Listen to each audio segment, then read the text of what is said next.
ایسا شعر ایک ہی ہوتا ہے اچھا لگتا ہے. جزاک اللہ. آپ کی بات بجا ہے.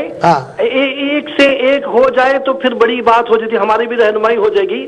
بات ایسا ہے کہ میری دعا یہ ہے کہ شاہ صاحب نے جو مشن اختیار کیا ہے خارجیوں کے لیے اور بد عقیدہ لوگوں کے لیے, میری دعائیں ان کے ساتھ ہیں. اور میری شاہ صاحب سے یہ درخواست ہے کہ ہم بھی الحمدللہ اہل سنت والجماعت کے غلاموں کے غلام ہیں, اولیاء کرام کے غلام ہیں. میں اپنی آنکھوں دیکھی چیز آپ کو بیان کرنے لگا ہوں کہ میں روزے مبارک کی جالیوں کے سامنے کھڑا تھا آپ سب کی بارگاہ میں. جی جی, میری یہ زبان زیب نہیں دیتی, لیکن میں صرف یہ دنیا کو بتانے کے لیے کہہ رہا ہوں کہ میں نے اپنی آنکھوں سے دیکھا ہے کہ ایک ساتھی گزرا جو بدبخت ہے, جو صحابہ کرام کے بارے میں بدبختی کرتے ہیں. میں نے دیکھا اس ساتھی نے روزے کی طرف منہ کر کے تھوکا. میں نے اپنی آنکھوں سے دیکھا ہے. ایسے بدبخت لوگوں کے ساتھ بیٹھنا اور ان کے ساتھ سننا بھی حرام ہے. میرے مرشد فرماتے ہیں کہ ان کو دیکھنا بھی حرام ہے. جی, اور میں اس لحاظ سے شاہ صاحب کا بہت بہت بہت بہت مطلب کہ تابع کہ آپ نے یہ مشن شروع کیا ہے. ہمیں اپنے عقیدے کی حفاظت کرنے کے لیے ایسے شعروں کی ضرورت ہے. جی بہت شکریہ جہاد سیفی صاحب. اگر کوئی سوال ہے تو وہ بھی آپ ارشاد فرمائیے.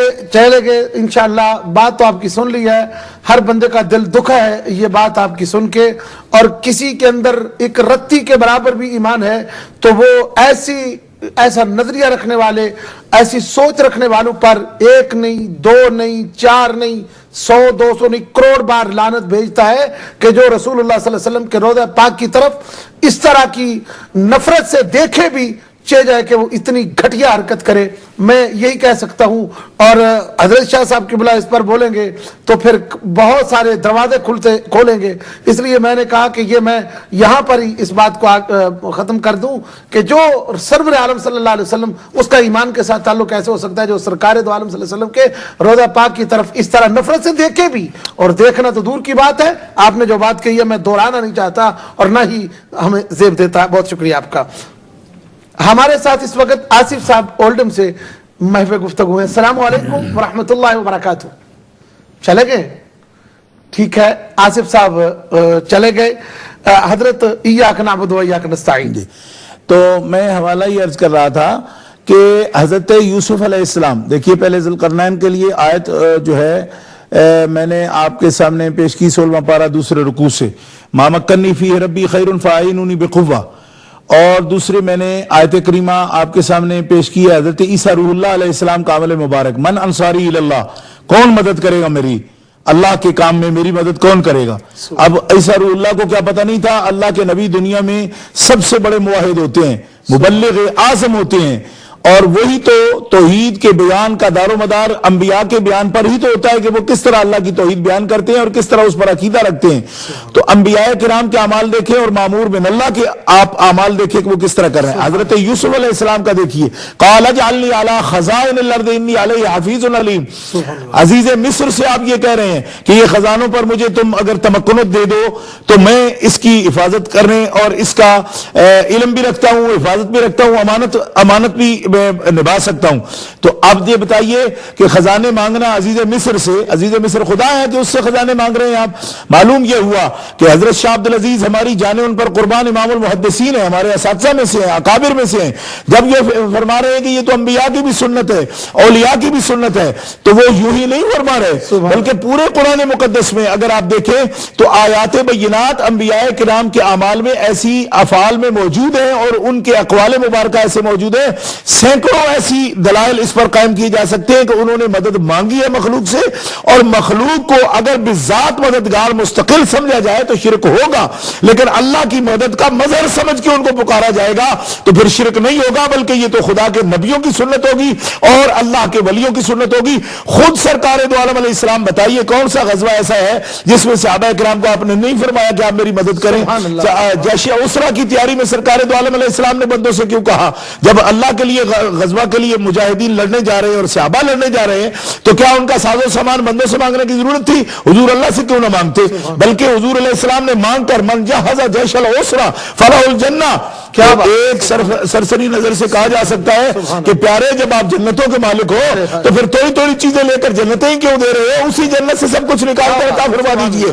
لیکن آپ یہ بتا رہے ہیں کہ اللہ کے بندوں سے مدد طلب کرنا یہ شرک و کفر نہیں ہے، بلکہ یہ میری سنت ہے کہ ان کو بھی موقع دو کہ خدا کی دی ہوئی طاقت کے ساتھ یہ مدد کرے، اور جن کو خدا نے روحانی قوتیں دی ہیں وہ حضرت سیدنا مولا علی شیر خدا کرم اللہ تعالی وجہ الکریم ہے کہ جنہوں نے ہر مشکل وقت میں خود رسول اللہ نے آپ کو پکارا اینا علی، مال کی ضرورت ہوتی تو حضور فرماتے ہیں اینا عثمان، اور جس وقت جہاد میں سیف کی ضرورت ہے، جان کی قربانی کی ضرورت ہے اور سخت دشمن کا مقابلہ ہے، چاہے وہ مرحب ہو چاہے عمر ابن عبد ود ہو، اس وقت پیارے آقا کا فرمان بخاری مسلم کی حدیثوں میں موجود ہے اینا علی، علی کہاں ہے؟ تو اس وقت کہنا تو یہ چاہیے تھا اینا اللہ، اللہ کہاں ہے؟ لیکن آپ جانتے ہیں کہ علی کی طاقت بھی تو خدا کی دی ہوئی ہے، اور عثمان کو جو مال دیا ہے وہ بھی تو خدا نے دیا ہے، لہذا عثمان سے مال مانگنا، صدیق سے وفا مانگنا، عمر کے ذریعے دین کی عزت مانگنا، یہ پیارے مصطفیٰ کا وہ عمل مبارک ہے جو پوری امت کے لیے قیامت تک دلیل بن گیا۔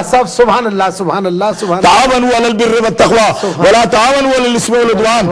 اگر اعانت کسی کی جائز نہیں تو اللہ تعالیٰ کیوں ارشاد فرما رہے ہیں کہ اے مومنو نیکی کے کام میں تم تعاون کیا کرو، اعانت کرو، مدد کرو، ولا تعاونوا علی الاثم والعدوان، اور گناہ کے کاموں میں مدد نہ کرو۔ تو اگر بندے مدد کر ہی نہیں سکتے اور مدد کرنا شرک ہے ان کی، یا مدد مانگنا شرک ہے، تو پھر یہ حکم سب مومنین کو کیوں دیا جا رہا ہے؟ خدا کیوں کہہ رہا ہے تعاونوا علی البر؟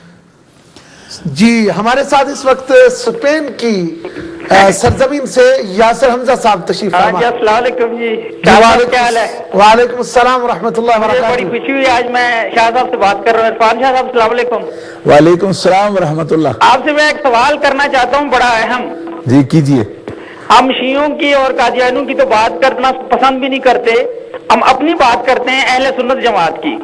جی آپ مجھے ماشاءاللہ اتنے بڑے مفکر اسلام ہیں، اتنی آپ کی معلومات ہے، مجھے آپ یہ بتائیں کہ یہ جتنے بھی مسلمانوں کے فرقے بنے ہوئے ہیں، بریلوی اور یہ جتنے بھی ہیں، ان سب میں بھی فرق ہے، سب کوئی اپنی اپنی باتیں کرتے ہیں۔ کوئی ایسا طریقہ کار ہے کہ سب ایک پلیٹ فارم پہ آ جائیں، ان کی نفرتیں ختم ہو جائیں؟ سب نے اپنی مسجدیں علیحدہ بنائی، آپ انگلینڈ میں دیکھ لیں، ایک شہر میں ہر کوئی اپنی اپنی مسجد میں جاتا ہے، یہ نہیں کہتا کہ میں بیت اللہ کے گھر جا رہا ہوں۔ یاسر بھائی آپ کا جو سوال ہے، ہاں جی، اور دوسرا ایک اور میں نے بات تو سنے نا، میری بھی بات سنے۔ جی جی جی، ہمارا آپ سے رابطہ رہنا چاہیے۔ بات عرض کرنے کا مقصد میرا یہ ہے کہ آپ جو سوال کرنا چاہتے ہیں اس کی اصلیت کیا ہے؟ کیا سوال آپ کرنا چاہتے ہیں؟ آپ وہ میں سوال کہہ رہا ہوں کہ کوئی ان کے شاہ صاحب سے فارمولہ شاہ صاحب سے میں یہ کہنا چاہتا ہوں، جب ہمارا قرآن ایک ہے، شریعت ایک ہے، رسول ایک ہے، تو ہم اہل سنت جماعت کے اندر کیوں نہیں اتفاق ہے کہ سب لوگوں نے اپنی اپنی مسجدیں بنا لی ہیں، اپنے اپنے طریقے بنا لی ہیں، اپنی اپنی شریعت بنا لی ہے؟ کیا کوئی طریقہ کار ایسا نہیں ہے کہ ہم سب ایک پلیٹ فارم پہ آ جائیں، نمونہ بن جائے کہ اصل اسلام یہ ہے؟ ٹھیک ہے ٹھیک ہے، ہم انشاءاللہ۔ جی یاسر حمزہ صاحب اسپین سے ہماری مجلس میں تشریف لائے تھے، کافی اچھی اور درد والی گفتگو انہوں نے پیش کی ہے۔ دعا کرتے ہیں ہم کہ جو اپنی اپنی مسجد بنا رہے ہیں وہ نمازی بھی اس مسجد کے ہو جائیں اور ہم سب مسجدوں میں جا کر نماز پڑھیں۔ تو جو آپ نے بات کی ہے وہ اچھی ہے، اس میں کوئی شک نہیں ہے، ہم انشاءاللہ اس پر بھی۔ جی ہمارے ساتھ اور کالر ہیں اختر حسین صاحب لیوٹن سے، خوش آمدید کہتے ہیں۔ اختر صاحب السلام علیکم۔ سلام جی، میری طرف سے بھی سلام ہے، شاہ صاحب کو آپ کو بہت بہت سلام جی۔ وعلیکم السلام ورحمۃ اللہ۔ تو حضرت میرا سوال یہ ہے شاہ صاحب سے جی جی، کہ جب ہم دیکھیں یہ پڑھا بھی ہے سنا بھی ہے کہ جب انسان اچھے ہوں یا برے ہوں مر جاتے ہیں تو ان کی روحیں اپنے اپنے مقام پہ چلی جاتی ہیں جی اس کے باوجود ہم اکثر سنتے ہیں کہ ہم نے فلاں کی روح دیکھی، بد روح دیکھی، تو یہ پھر کیا معاملہ ہے؟ پلیز اس پہ روشنی ڈالیں۔ اچھا آپ کا سوال یہ ہے کہ چلے گئے؟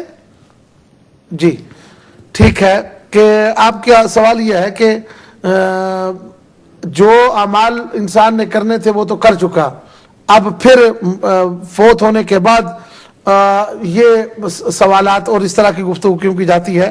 آپ تشریف۔ ہمارے ساتھ ہمارے ریگولر کالر ہیں احمد سلیمان صاحب۔ کوئی بھی محفل امہ چینل کے اوپر ہو، اس میں یہ ہمارا مجاہد بھائی ضرور تشریف لاتے ہیں اور اپنے قیمتی سوال پیش کرتے ہیں. جی السلام علیکم ورحمۃ اللہ. السلام سید بخاری صاحب, آپ کو اور سید مسیدی صاحب کو دل کی گہرائیوں سے میں مبارکباد دیتا ہوں کہ آپ دونوں اعلی رسول ہمارے سامنے میرے گھر میں میرے سامنے بیٹھے ہوئے ہیں.